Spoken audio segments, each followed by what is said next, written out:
Yesterday we have started the discussion relating to input tax credit. हमने कल ITC से related discussion start कर लिया था, इंट्रोडक्शन के एस्पेक्ट्स और डेफिनेशन कर ली थी. अब सेक्शन 16 बहुत ही इंपॉर्टेंट सेक्शन है. वो ये बता रहा है कि क्या एलिजिबिलिटी रहेगी और क्या कंडीशंस रहेंगी आपको इनपुट टैक्स क्रेडिट अवेल करने की. तो फर्स्ट ऑफ ऑल जब एलिजिबिलिटी की हम बात करते हैं तो हमारा रजिस्ट्रेशन होना अनिवार्य है. We must be registered under GST law. That is what कि आपको जीएसटी लॉ के तहत रजिस्ट्रेशन कराना पड़ेगा. जो भी गुड्स और सर्विसेज जिसका आप इनपुट टैक्स क्रेडिट ले रहे हो वो गुड्स और सर्विसेज या तो बिजनेस में यूज की जा रही हैं और they are intended to be used in course of और फर्दरेंस ऑफ बिजनेस. उसके अलावा जो आईटीसी आप लेते हो वो क्रेडिट हो जाएगा कहाँ पे? इलेक्ट्रॉनिक क्रेडिट लेजर के अंदर. तो द रजिस्टर्ड पर्सन क्या है? पहली बात तो किसको मिलेगा क्रेडिट? रजिस्टर्ड पर्सन को मिलेगा. यानी registration the GST law is mandatory to claim the input tax credit. तो registered person is entitled to take the ITC of what? The tax paid on inward supply of goods or services which are used या intended to be used in course or furtherance of the business. और जो amount of ITC है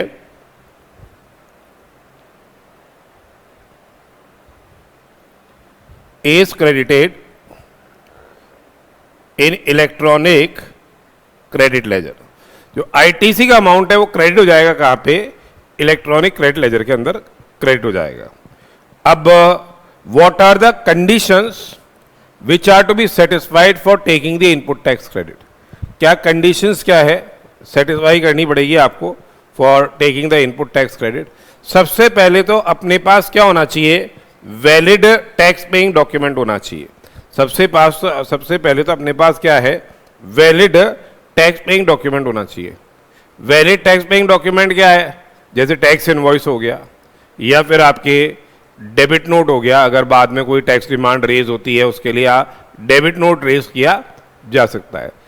या फिर देखिए और prescribe documents है जिनके आधार पे क्या है आप आईटीसी क्या है ले सकते हो. और प्रिस्क्राइब डॉक्यूमेंट्स है जिनके आधार पे आप क्या है इनपुट टैक्स क्रेडिट ले सकते हो. तो सबसे पहली बात आती है क्या कि he has a valid tax invoice. He has a valid tax invoice या डेबिट नोट या other prescribed tax paying document. Prescribed यानी प्रिस्क्राइब्ड बाय द रूल्स. इसके लिए रूल 36 में जाइए, वहाँ आपको मिलेंगे कि क्या क्या डॉक्यूमेंट्स प्रिस्क्राइब्ड है. तो पहली बात तो टैक्स इनवॉइस जैसे मैंने बताया, N invoice issued bye the supplier of goods या सर्विसेज और बोथ.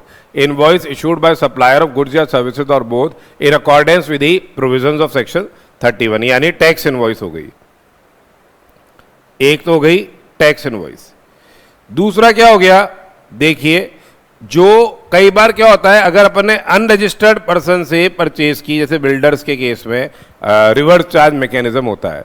अनरजिस्टर्ड पर्सन से अगर आप क्या है गुड्स या सर्विसेज परचेज कर रहे हो, तो गुड्स या सर्विसेज क्या है परचेज कर रहे हो, तो आपके क्या लग जाता है नोटिफाइड गुड्स और सर्विसेज में नोटिफाइड रजिस्टर्ड पर्सन्स को रिवर्स चार्ज मैकेनिज्म के तहत जीएसटी पे करना होता है.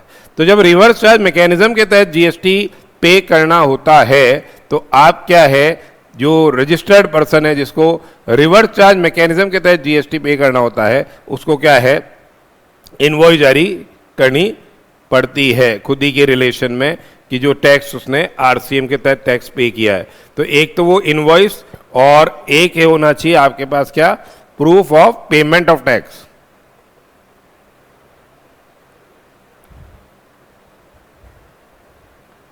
Under RCM, proof of payment of tax under RCM. तो देखिए क्या हो गया?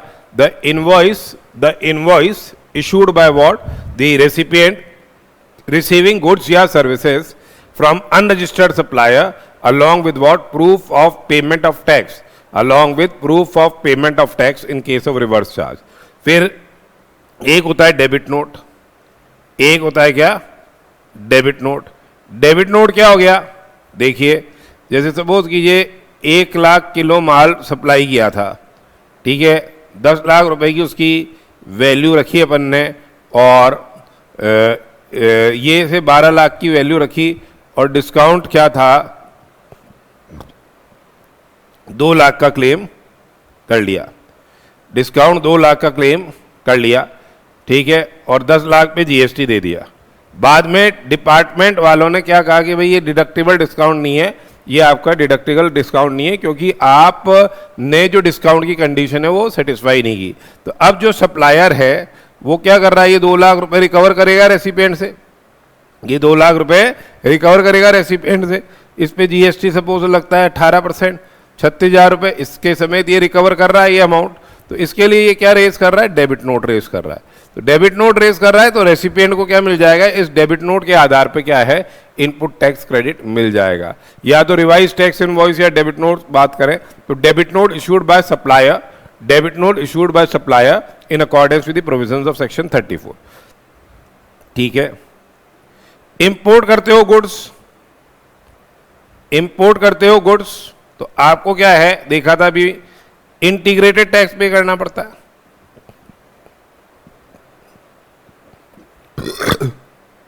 ये इंटीग्रेटेड टैक्स पे करना पड़ता है, ये इंटीग्रेटेड टैक्स पे करना पड़ता है under section 37 of custom tariff act 1975। Integrated tax आपको पे करना पड़ता है under section 37 of the custom tariff act 1975। Yes, custom duty लगता है, ये एस ड्यूटी ऑफ कस्टम ये लगता है। तो उस केस के अंदर आपको कस्टम ड्यूटी पे करने का क्या बेसिक डॉक्यूमेंट है, बिल ऑफ एंट्री है। तो ये बिल ऑफ एंट्री के आधार पे, बिल ऑफ एंट्री के आधार पे आप इंटीग्रेटेड टैक्स का क्या ले सकते हो, आईटीसी ले सकते हो जब आपने कोई गुड्स इंपोर्ट की है। तो बिल ऑफ एंट्री या any other similar document, bill of entry या any other similar document prescribed under the Customs Act 1962 or the rules made thereunder for assessment of integrated tax on imports. Bill of entry या similar document prescribed under the Customs Act 1962 या rules made thereunder for assessment of what integrated tax on imports. ठीक है, तो ये integrated tax imports पे दोगे, उसके लिए आपके पास आईटीसी लेने के लिए आपके पास क्या होना चाहिए, बिल ऑफ एंट्री होनी चाहिए। फिर एक है रिवाइज टैक्स इनवॉइस, एक है क्या, रिवाइज टैक्स इनवॉइस। जैसे सपोज कीजिए आपने, आपका एग्रीगेट टर्नओवर थ्रेशोल्ड लिमिट थी 40 लाख, वो क्रॉस कर गया 1 अक्टूबर को, ठीक है। अभी आप रजिस्ट्रेशन के लिए आपने अप्लाई किया, सपोज करो विद इन 30 डेज आप अप्लाई कर रहे हो, 25 अक्टूबर को आपने अप्लाई कर दिया रजिस्ट्रेशन के लिए, 25 अक्टूबर को आपने अप्लाई कर दिया रजिस्ट्रेशन के लिए, और जो रजिस्ट्रेशन सर्टिफिकेट है उन्होंने ग्रांट किया, आरसी ग्रांट कर दिया, सपोज करो 2 नवंबर को ग्रांट कर दिया। पर इसकी इफेक्टिव डेट क्या हो जाती है, इफेक्टिव डेट वही रहेगी 1 अक्टूबर, क्योंकि आपने 30 दिन के अंदर अप्लाई कर दिया, तो इफेक्टिव डेट इसकी 1 अक्टूबर हो गई। तो जब आपने 1 अक्टूबर से लेके 2 नवंबर के बीच में माल बेचा, उस समय आपका GSTIN नहीं था, क्योंकि आपके पास रजिस्ट्रेशन नहीं था, तो GSTIN नहीं था, तो सामने वाला बंदा क्या है, आईटीसी नहीं ले सकता था। अब इस दौरान जो माल आपने बेचा उसके रिलेशन में आप क्या रेस कर सकते हो, रिवाइज्ड टैक्स इनवॉइस रेस कर सकते हो। उसके रिलेशन में आप क्या, रिवाइज टैक्स इनवॉइस रेस कर सकते हो, जिसमें इनवॉइस नंबर जो आपका मूल इनवॉइस था उसका इनवॉइस नंबर आ जाना चाहिए। तो इस रिवाइज टैक्स इनवॉइस के आधार पे जो रेसिपिएंट है वो क्या ले लेगा, इनपुट टैक्स क्रेडिट ले लेगा। इस रिवाइज टैक्स इनवॉइस के आधार पे रेसिपिएंट क्या ले लेगा, इनपुट टैक्स क्रेडिट ले लेगा। उसके अलावा एक होता है इनपुट सर्विस डिस्ट्रीब्यूटर। तो इनपुट सर्विस डिस्ट्रीब्यूटर काम, जैसे अपन ने डेफिनेशन में पढ़ा था कल, इनपुट सर्विस डिस्ट्रीब्यूटर काम होता है क्रेडिट को डिस्ट्रीब्यूट करना। तो आईएसडी क्रेडिट डिस्ट्रीब्यूट कर रहा है to its various manufacturing units या सर्विस प्रोवाइडिंग यूनिट्स जिसका सेम पैन है, ठीक है, जिसका आईएसडी और उनका सबका सेम पैन है, उनमें ये क्रेडिट डिस्ट्रीब्यूट कर रहा है। तो इसके लिए डिस्ट्रीब्यूशन के लिए उसको चाहिए आईएसडी इनवॉइस। तो जो रेसिपिएंट है वो किस बेसिस पे क्रेडिट ले लेगा, आईएसडी इनवॉइस के बेसिस पे क्रेडिट ले लेगा। तो आईएसडी इनवॉइस या आईएसडी क्रेडिट नोट और any other document which has been issued by से इनपुट सर्विस डिस्ट्रीब्यूटर। अब बेसिकली जो इनवॉइस वगैरह है उसमें जो रूल 46 है, जो रूल 46 है इसके क्या है, पर्टिकुलर्स होने चाहिए। इसके क्या है, पर्टिकुलर्स होने चाहिए। रूल 46 के क्या है, पर्टिकुलर्स होने चाहिए, सारे पर्टिकुलर्स होने चाहिए रूल 46 के। परंतु अगर ये सारे पर्टिकुलर्स नहीं भी हैं तो भी आपको आईटीसी मिल जाएगा। यदि टैक्स की डिटेल्स आ रही है, डिस्क्रिप्शन आ रहा है गुड्स और सर्विसेज का, total value of supply of goods या सर्विस और both, GSTIN of the supplier और recipient and place of supply in case of से इंटरस्टेट सप्लाई, ये बेसिक डिटेल्स आ रही हैं, ये बेसिक डिटेल्स आ रही हैं तो भी आपको क्या है, आईटीसी मिल जाएगा। That is what the amount of tax charge, description of goods और services, total value of supply of goods या सर्विस और both, GSTIN of supplier and recipient, place of supply in case of interstate supply. अब ITC can not be availed on tax demand. Suppose कीजिए supplier पे कोई tax demand हुई, जहां section 74 के अंदर क्या आया, शो कॉज नोटिस आया, जहां 74 के अंदर शो कॉज नोटिस आया involving extended period of limitation, जहां एक्सटेंडेड पीरियड ऑफ लिमिटेशन का शो कॉज नोटिस आया है, जहां फ्रॉड है, विलफुल मिसस्टेटमेंट है, सप्रेशन ऑफ फैक्ट्स है, और उस कारण से टैक्स डिमांड कंफर्म हो गई, उस कारण से टैक्स डिमांड कंफर्म हो गई। अब भले से ये सप्लीमेंट्री इनवॉइस रेज कर रहा है सप्लायर रेसिपिएंट पे, या हो सकता है डेबिट नोट रेज कर रहा हो, डेबिट नोट रेज कर रहा हो, कुछ भी रेज कर रहा हो, तो रेसिपिएंट को आईटीसी नहीं मिलेगा, क्योंकि जहां फ्रॉड है, विलफुल मिसस्टेटमेंट है, सप्रेशन ऑफ फैक्ट्स है, वहां recipient will not be entitled to avail the input tax credit. तो अभी पहली कंडीशन क्या पड़ी थी अपन ने, पहली कंडीशन ये पड़ी थी कि उसके पास वैलिड टैक्स पेइंग डॉक्यूमेंट होना चाहिए। अगर उन्होंने कोई गुड्स लिए हैं या सर्विसेज लिए है जिसमें वैलिड टैक्स पेइंग डॉक्यूमेंट नहीं है, he will not be entitled to avail the input tax credit. अब जैसे अगर सपोज कीजिए ई इनवॉइस है, ई इनवॉइस में जो रजिस्ट्रेशन होगा पोर्टल पे, इनवॉइस मतलब इनवॉइस रजिस्ट्रेशन पोर्टल पे, तो उसमें इनवॉइस रेफरेंस नंबर होना जरूरी है। अगर ई इनवॉइसिंग के प्रोविजंस जारी किए गए और उन्होंने इनवॉइस जारी कर दी which does not bear invoice reference number, तो ये अब वैलिड डॉक्यूमेंट नहीं है। अब ये वैलिड डॉक्यूमेंट नहीं है तो इसमें आईटीसी एडमिसिबल नहीं होगा, इसमें इनपुट टैक्स क्रेडिट एडमिसिबल नहीं होगा। तो पहली बात तो क्या है, he must be having a valid tax invoice, debit note and से प्रिस्क्राइब्ड टैक्स पेइंग डॉक्यूमेंट्स। दूसरा है, देखो अब क्या होता है, जो सप्लायर है ऑफ इनपुट, जो सप्लायर ऑफ गुड्स या सर्विसेज यूं ही बोले, वो अपनी क्या है, जीएसटीआर 1 स्टेटमेंट भरता है, जीएसटीआर 1 स्टेटमेंट भर रहा है, स्टेटमेंट ऑफ आउटवर्ड सप्लाई है ये क्या है, स्टेटमेंट ऑफ आउटवर्ड सप्लाई, ये क्या है, स्टेटमेंट ऑफ आउटवर्ड सप्लाई।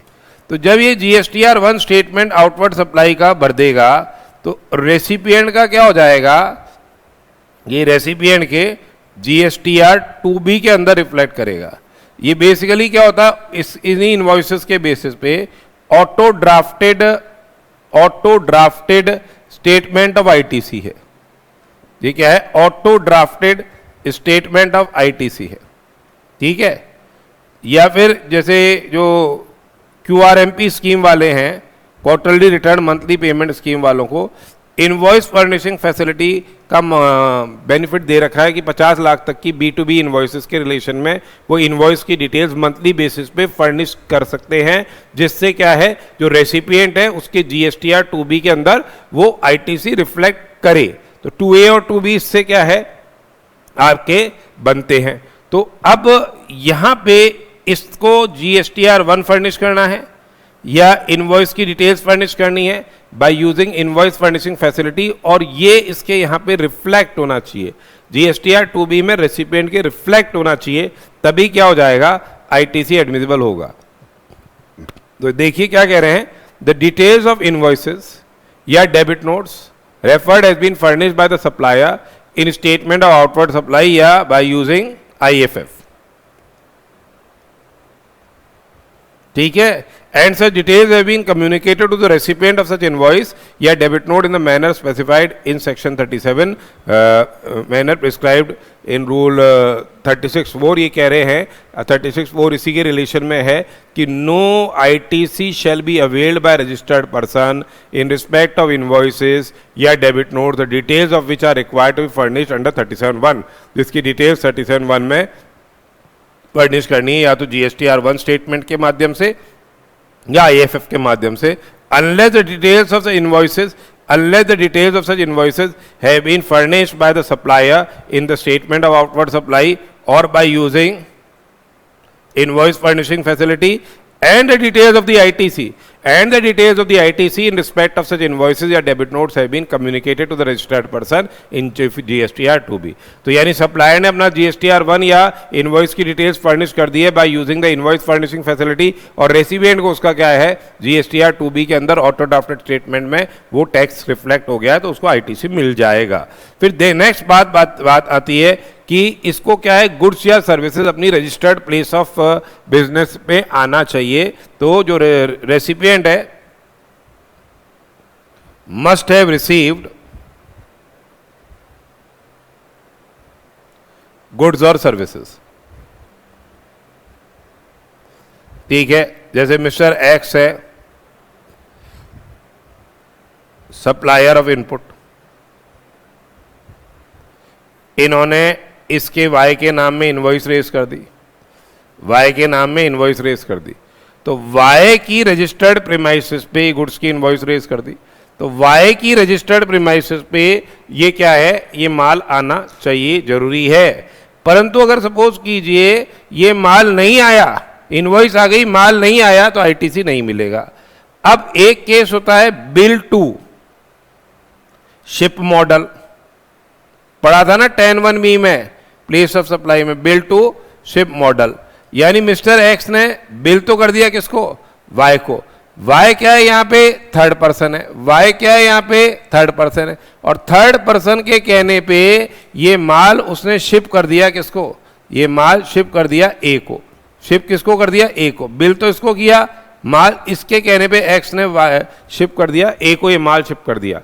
तो ये बिल टू शिप मॉडल है, ये बिल टू शिप मॉडल है। तो इसमें ये मान लिया जाएगा कि थर्ड पर्सन जो रजिस्टर्ड, ये रजिस्टर्ड पर्सन है, third person has received such goods,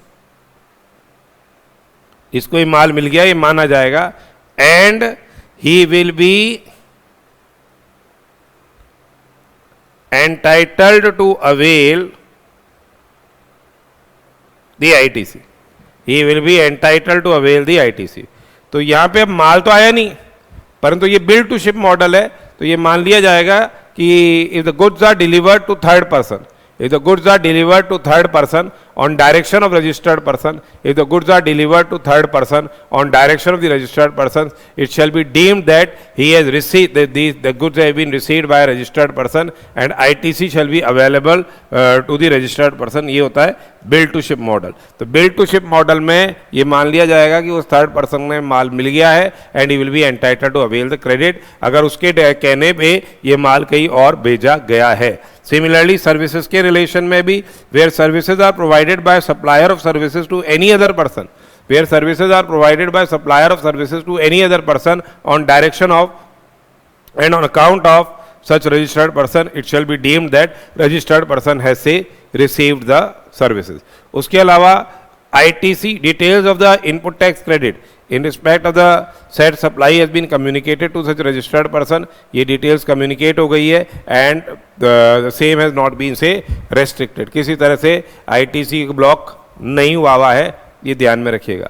वैसे इन्होंने बोल दिया कि भाई अब आप 99% ऑफ आउटपुट टैक्स, अगर आपकी 50 लाख से ज़्यादा की वैल्यू ऑफ टैक्सेबल सप्लाई है other than exempted supply and zero rated supply, तो आप 99% ऑफ आउटपुट टैक्स लायबिलिटी का ही ITC ले सकते हो, यानी 1% तो आपको इलेक्ट्रॉनिक कैश लेजर के माध्यम से देना पड़ेगा। कई बार ये रेस्ट्रिक्शंस भी प्लेस कर सकते हैं, जैसे सप्लायर ने अपना GSTR1 तो भेज दिया परंतु उसने GSTR3 भी भेजा ही नहीं, टैक्स जमा ही नहीं कराया, तो फिर रेसिपिएंट पे क्या हो जाएगा, रेस्ट्रिक्शन प्लेस किए जा सकते हैं। तो ऐसे रेस्ट्रिक्शंस प्लेस अगर कर दिए गए हैं तो recipient will not be entitled to the take the credit. अब अपन ने क्या है, जो टैक्स है, the tax paid on such supply, the tax paid on such supply is actually paid to the government either in cash या through utilization of the ITC admissible in respect of the said supply। ये tax आपने क्या कर दिया है, पे कर दिया है, ठीक है, टैक्स आपने क्या कर दिया है, पे कर दिया है, सरकार की ट्रेजरी में ये टैक्स जमा करा दिया है, और रेसिपिएंट ने अपना GSTR 3 भी रिटर्न फर्निश किया हो।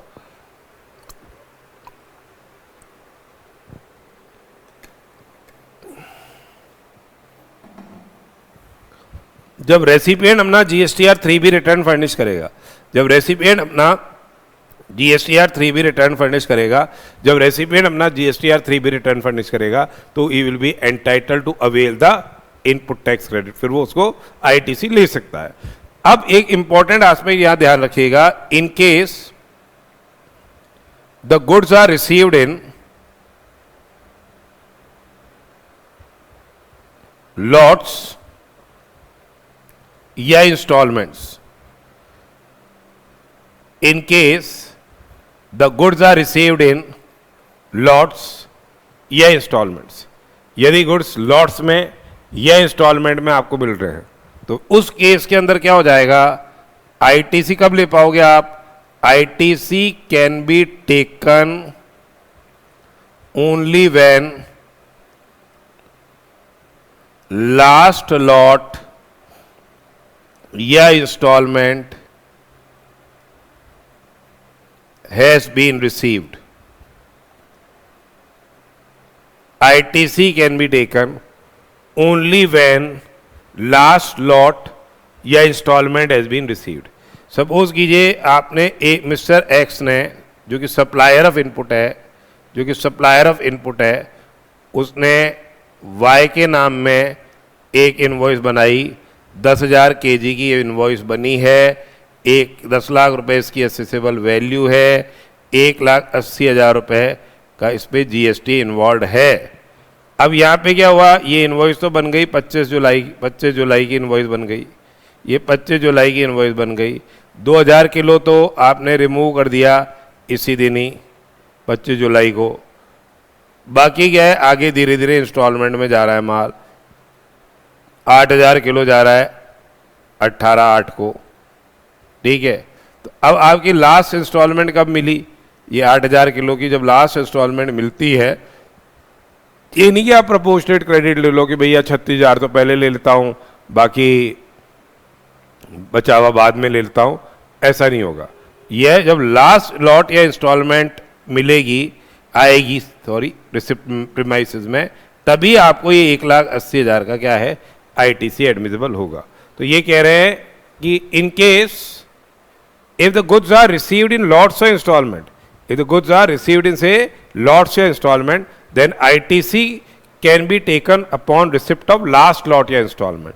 तो ये ध्यान में रखिएगा, एक ही इनवॉइस बनी हुई है, यदि goods are received in lots या instalment, goods are received in lots या इंस्टॉलमेंट, तो ITC जो होगा वो तभी मिलेगा जब क्या हो रही है, लास्ट लॉट या इंस्टॉलमेंट मिल रही हो, जब लास्ट लॉट या इंस्टॉलमेंट आपको मिल रही हो, ठीक है। आगे देखो,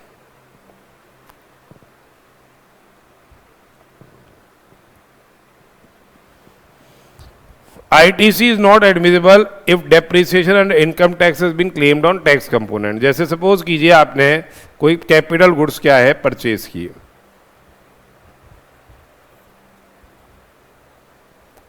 आपने कैपिटल गुड्स परचेज किए, 25 लाख रुपए की वैल्यू थी,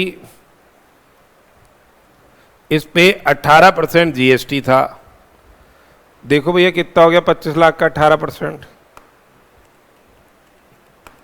4,50,000 हो गया, 4,50,000 हो गया, ठीक है। तो ये अपन ने खरीदा 29,50,000 का, ये अपन ने खरीदा कितने का, 29,50,000 का। ये टैक्स इनवॉइस की वैल्यू आ रही है, ये टैक्स इनवॉइस में वैल्यू आ रही है। अब depreciation under income tax act आपने ले लिया 29,50,000 पूरे पे डेप्रिसिएशन ले लिया, पूरे 29,50,000 पे आपने क्या ले लिया, डेप्रिसिएशन ले लिया, पूरे 29,50,000 पे आपने क्या ले लिया, डेप्रिसिएशन ले लिया। Then no ITC of ₹4.5 lakh, उस केस के अंदर आपको 4.5 लाख रुपए का ITC नहीं मिलेगा। अगर इनकम टैक्स में अगर आपने डेप्रिसिएशन, इनकम टैक्स में अगर आपने डेप्रिसिएशन 25 लाख रुपए पे ही लिया है, इनकम टैक्स में डेप्रिसिएशन 25 लाख रुपए पे लिया है, टैक्स एलिमेंट पे नहीं लिया, तो 4.5 लाख रुपए का 4.5 लाख रुपए का आपको क्या मिल जाएगा, ITC कैन बी क्लेम्ड। तो 4.5 लाख रुपए का आपको क्या मिल जाएगा, ITC कैन बी क्लेम्ड। तो if ITC is not admissible if depreciation under income tax act, income tax is claimed on tax component. ITC is not admissible if depreciation and income tax is claimed on say tax component। ठीक है, ये ध्यान में रखिएगा। burden of proof regarding the admissibility of credit, burden of proof regarding the admissibility of the credit shall lie on the person who is claiming the credit। burden of proof regarding the admissibility of credit किसके ऊपर लाई करेगा, जिस पर जो व्यक्ति ITC ले रहा है उसके ऊपर क्या है, ये burden of proof लाई करेगा। फिर आगे आती है बात हमारे पास सेक्शन 16(4) के अंदर ये बोल रहा है कि कितने टाइम के अंदर क्या है ITC आप ले सकते हो। जैसे सपोज कीजिए 15 जुलाई 2023 को, यानी फाइनेंशियल ईयर 2023-24 में एक आपको इनवॉइस मिली जिसमें असेसेबल वैल्यू थी 5 लाख रुपए और GST उस पर लग के आ रहा था 18% की रेट से 90,000 रुपये। ठीक है, 18% की रेट से 90,000 रुपये GST लग के आ रहा था। ये इनपुट एक्स के रिलेशन में एक इनवॉइस आई थी। अब आपके मन में डाउट था कि मेरे को क्रेडिट मिलेगा या नहीं मिलेगा, मिलेगा या नहीं मिलेगा, ये ब्लॉक तो नहीं है क्या, ये इस तरह का डाउट था। इसके लिए आपने क्या है, लीगल ओपिनियन ली और ये ओपिनियन कंसल्टेंट ने दी 28 नवंबर 2024 को कि भाई आपको ITC मिल जाएगा, ये ITC आपको मिल जाएगा। ये 28 नवंबर 2024 को ये ओपिनियन आती है। तो अब आप क्या 16 जुलाई या 15 जुलाई की जो इनवॉइस है उसका ITC 28 नवंबर तक ले सकते हैं या नहीं ले सकते, उसके लिए इन्होंने क्या है ये बोल दिया कि आप ITC ले सकते हो। 16(4) में क्या बोल दिया, कब तक ले सकते हो, 30th November following the end of FY, 30th November following the end of FY to which invoice या डेबिट नोट परटेन्स। 30 नवंबर या फिर क्या है, the date of filing of annual return, या फिर क्या है, date of filing of annual return, whichever is earlier,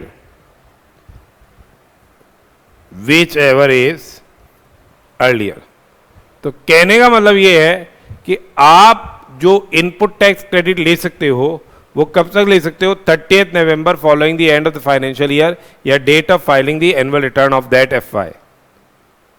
FY, जो भी दोनों में से क्या हो पहले हो। तो अब डेबिट नोट अगर अगले साल जारी किया गया तो टाइम लिमिट अगले साल से होगी। ठीक है, ये ध्यान में रखिएगा। अब डेबिट नोट और इनवॉइस को डीलिंक कर दिया गया है।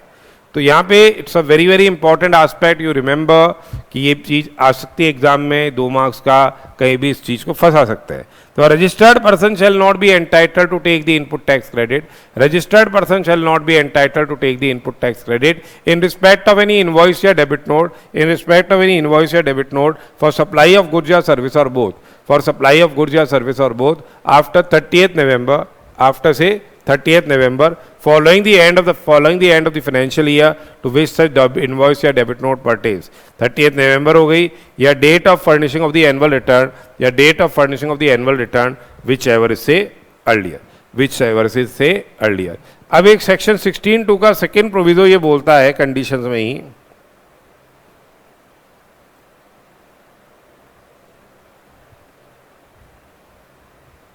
ये सेक्शन 16(2) का सेकेंड प्रोविजो ये बोलता है कि आपको क्या है, payment is to be made to the supplier within 180 days from the date of invoice. From the date of invoice. यानी 180 दिन के अंदर आपको क्या करना पड़ेगा, पेमेंट करना पड़ेगा. Payment is to made to the supplier within से 180 days from the date of invoice. Suppose करो डेट ऑफ इनवॉइस है आपकी 1 अप्रैल 2023. 1 अप्रैल 2023 की इनवॉइस है, तो सप्लायर को आपको इनवॉइस है 10 लाख रुपए की, सब इनवॉइस है 10 लाख रुपए की, जीएसटी 1,80,000 रुपए. तो अगर आपने जब भी ये 2B में आ गया आपको आईटीसी मिल गया, अभी पेमेंट की तो ऐसी बात थी नहीं, तो पेमेंट आपको अभी नहीं भी किया हो तो भी आईटीसी मिल जाएगा. पर 180 दिन तक भी नहीं किया तो फिर आपको क्या है, जो इनपुट टैक्स क्रेडिट जो आपने अवेल किया था वो देना पड़ जाएगा अलॉन्ग विद इंटरेस्ट. ठीक है, तो आपने सपोज कीजिए ये 30 दिन हो गए, जनवरी फरवरी मार्च अप्रैल, जनवरी फरवरी मार्च अप्रैल, तो 29 दिन अप्रैल के हो गए, 1 तारीख की इनवॉइस है. मई, जून, जुलाई, अगस्त और सितंबर के देख लो कितने दिन आते हैं. अप्रैल, मई, जून, जुलाई, अगस्त और 28 दिन हो गए सितंबर के. यानी 28 सितंबर तक अगर आपने पेमेंट नहीं किया तो ये जो आईटीसी आपने लिया था, ये जो आईटीसी आपने लिया था, ये same will be required to be paid along with interest. ये तो या तो आप अपने इलेक्ट्रॉनिक क्रेडिट लेजर में अमाउंट रिवर्स करो, रिफ्लेक्ट करेगा ये, अपन ने नहीं किया. और जब आप वापस से पेमेंट कर दोगे, जब आप सब्सिक्वेंटली पेमेंट कर दोगे, when payment is made subsequently,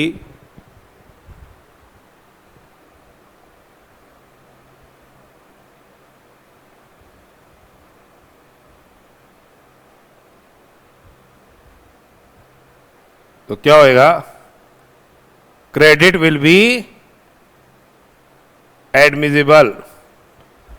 जब पेमेंट इज मेड सब्सिक्वेंटली क्या हो जाएगा, क्रेडिट विल बी से एडमिसिबल. जब सब्सिक्वेंटली ये पेमेंट कर दिया जाएगा तो उसको क्या मिल जाएगा, क्रेडिट मिल जाएगा. ठीक है, ये ध्यान में रखिएगा. ओके, अब यहां ये बोल रहे हैं, क्या बोलते हैं देखो, ये अगर इंस्टॉलमेंट में पेमेंट करते हो तो इंस्टॉलमेंट में ही आपको एक तरह से पूरा पेमेंट नहीं किया, पार्ट पेमेंट किया. इंस्टॉलमेंट किया, पार्ट पेमेंट किया, तो जितने पार्ट का पेमेंट कर दिया 180 दिन के अंदर, उसका तो आपको मिल जाएगा. ठीक है, क्रेडिट. और पार्ट ही रिवर्सल करना पड़ जाएगा जितना नॉन पेमेंट किया. जैसे के पेमेंट आपको करना था 11,80,000 का, और आपने पेमेंट किया है 2,36,000 का, तो 2,36,000 का पेमेंट कर दिया तो आईटीसी आपको मिल गया कितना, 36,000 का. भाई 1,80 का आईटीसी था, 11,80 के पेमेंट में आपने 2,36,000 का पेमेंट कर दिया, तो बच्चा कितना नहीं किया, 11,80 माइनस 2,36, 9,44 का पेमेंट नहीं किया. तो ये आईटीसी आपको क्या है, एक तरह से रिवर्स करना पड़ जाएगा.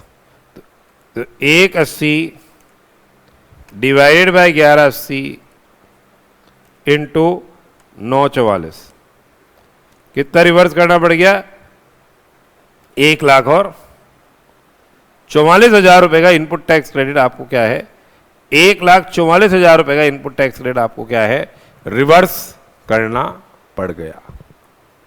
जब आप सब्सिक्वेंट पेमेंट करोगे तो ये आपको वापस से रिक्रेडिट हो जाएगा। जब आप सब्सिक्वेंट पेमेंट करोगे तो ये आपको रिक्रेडिट मिल जाएगा। पर ये जो 16(2) का सेकेंड प्रोविजो जो है ये कब अप्लाई नहीं हो रहा, रेड विथ 37, जब आप रिवर्स चार्ज मैकेनिज्म के तहत टैक्स लगता है, आरसीएम के तहत टैक्स लगता है, तो भाई सीधी सी बात है, आरसीएम के तहत टैक्स लग रहा है तो आप टैक्स का एविडेंस है, आपने जमा करा दिया, आपको रिवर्सल करने की जरूरत नहीं है। दूसरा है जो शेड्यूल 1 में डीम्ड सप्लाईज हैं,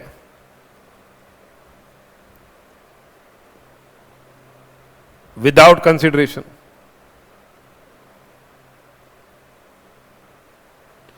जो डीम्ड सप्लाई है विदाउट कंसिडरेशन, वहां एज सच रिवर्सल की रिक्वायरमेंट नहीं है।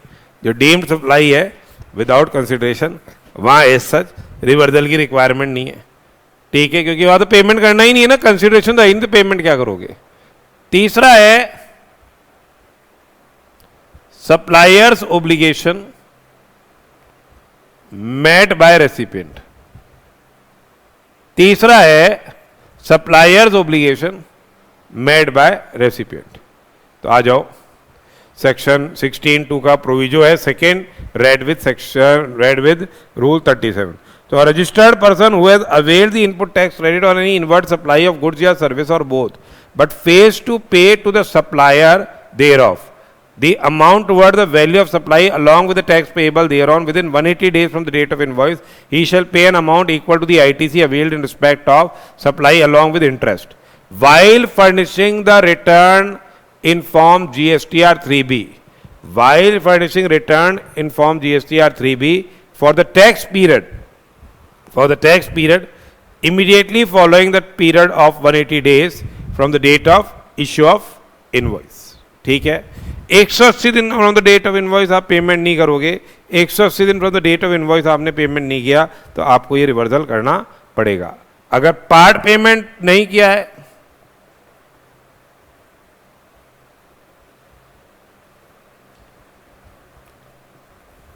प्रोपोर्शनेट जो आईटीसी है इज टू बी रिवर्स्ड। अगर पार्ट पेमेंट नहीं किया है तो प्रोपोर्शनेट आईटीसी क्या है, रिवर्स करना पड़ेगा। फिर जब आप पेमेंट करोगे सब्सिक्वेंटली आपको वापस से इसका इनपुट टैक्स क्रेडिट मिल जाएगा। तो this is the recipient,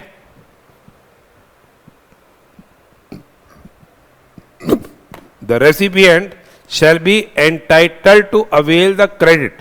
The recipient shall be entitled to avail the credit of input tax on subsequent payment made by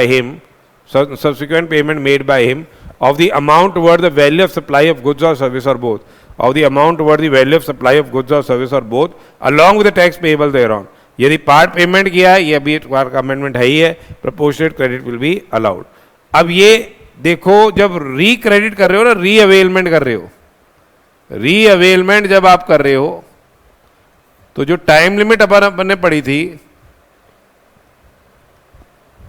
under 16(4), जो 16(4) में टाइम लिमिट ली थी for availment of ITC,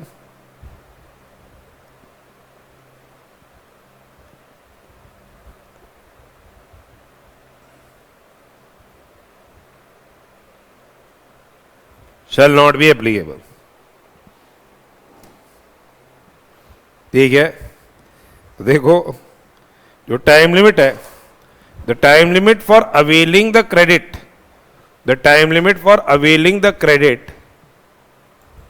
under section 16(4) shall not apply to claim for re-availing of any credit,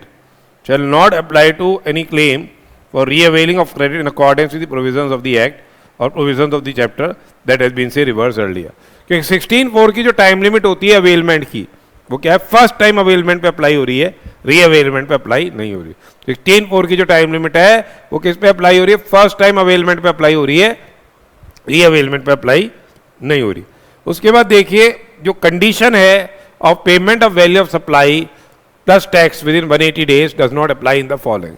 कौन कौन से cases में 180 दिन वाली time limit apply नहीं हो रही? पहली बात है supplies on which tax is payable under reverse charge mechanism. पहली बात क्या है? Supplies on which tax is payable under RCM. RCM के तहत अगर आपको टैक्स पे करना है तो आप टैक्स पे करके आईटीसी ले सकते हो। दूसरा है डीम्ड सप्लाईज विदाउट कंसिडरेशन। दूसरा है deemed supplies without consideration, that is value of supplies made without consideration as specified in schedule 1 of the act. ठीक है। और तीसरा है the value of supply on account of any amount added in accordance with 15(2)(b जब supplier's obligation has been met by the recipient। यानी मैंने supplier की obligation met out कर दी। सप्लायर ने बोला यार ये पैकिंग चार्जेस पे करने थे। किसको पे करने थे? सप्लायर को पे करने थे। आप उसने रेसिपिएंट को इंस्ट्रक्ट कर दिया आप पे कर दो मेरे बिहाफ पे, तो अपन ने तो उसको पैकिंग चार्जेस पे कर ही दिए। डिपार्टमेंट वालों ने पैकिंग चार्जेस को इंक्लूड कर दिया वैल्यू में, तो बट नेचुरल अब मैं दोबारा थोड़ी पैकिंग चार्जेस दे दूंगा। किसको? सप्लायर को। तो इस केस के अंदर इतना अमाउंट तो मैं ऑलरेडी पे कर चुका, इतना अमाउंट तो मैं ऑलरेडी पे कर चुका। किसको पे कर चुका? पैकर को पे कर चुका। तो जहाँ supplier's obligation has been met by the recipient वहां दोबारा पेमेंट करने की जरूरत ही नहीं है, इसलिए फिर रिवर्सल की रिक्वायरमेंट आएगी नहीं। अब आप देखिए ये बहुत ही इंपॉर्टेंट है।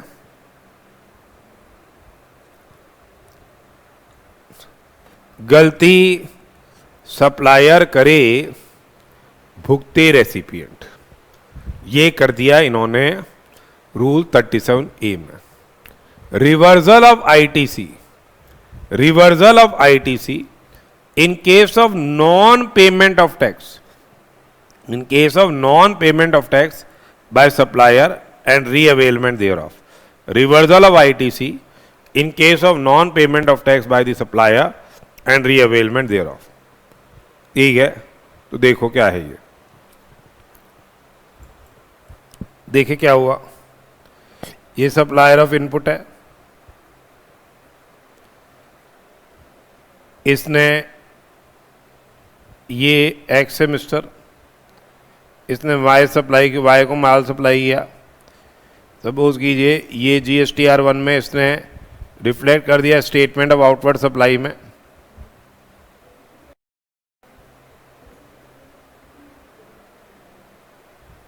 ये इसके GSTR 2B में आ गया, इसने ITC ले लिया, इसने से ITC अवेल कर लिया, इसने ITC अवेल कर लिया, इसने इसको पेमेंट भी कर दिया। ठीक है, पर एक्स ने क्या किया? GSTR 3B relevant tax period का जमा नहीं कराया। GSTR 3B relevant tax period का जमा नहीं कराया। अगर ये फाइनेंशियल ईयर 23-24 है तो इसने ये रिटर्न 30 सितंबर 24 तक ये जमा नहीं कराया। तो अब क्या है, जो मिस्टर वाई है उसने जो ITC अवेल किया था उसको रिवर्स करना पड़ जाएगा 30 नवंबर तक। 30 नवंबर 24 तक ये ITC इसको रिवर्स करना पड़ जाएगा। देखो सप्लायर ने एक तरह से टैक्स डिपॉजिट नहीं कराया है, रेसिपिएंट को ITC क्या करना पड़ रहा है? रिवर्स करना पड़ रहा है 30 नवंबर तक। और फिर जब ये सप्लायर अपना ये GSTR 3B भेज देगा, जब ये GSTR 3B भेज देगा तो फिर क्या हो जाएगा? Recipient will be entitled to avail जो ITC है रिवर्स्ड अर्लियर। तो ये तो बड़ी खतरनाक सी सिचुएशन हो गई।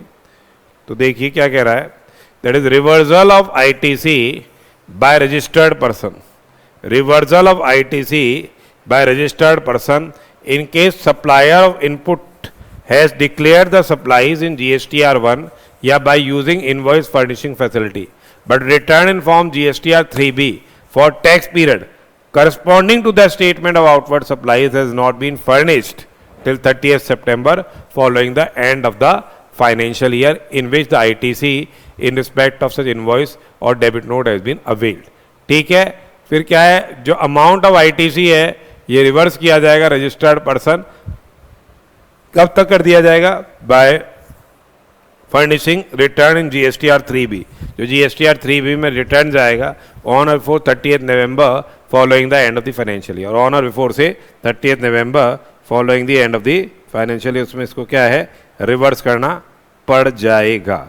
ठीक है, उसके अलावा 23 नवंबर तक अगर ये पेमेंट रिवर्सल नहीं करता या ये अमाउंट पे नहीं करता तो इंटरेस्ट भी लग जाएगा 18% पर एनम। तो interest at rate of 18% per annum on the said amount is also payable in case of non-reversal of ITC by 30th November following the end of the financial year during which the ITC has been say availed। और जब supplier subsequently अपना return furnish कर देगा GSTR 3B में तो फिर क्या है रजिस्टर्ड पर्सन में रीअवेल the amount of such credit in return in form GSTR 3B of the tax period. तो ये सेक्शन 16 था जो अभी अपन ने डिस्कस किया। सेक्शन 16 था conditions for availing of the input tax credit eligibility, बहुत इंपॉर्टेंट सेक्शन है। उसके बाद जो सेक्शन 17 है वो और भी ज़्यादा इंपॉर्टेंट है।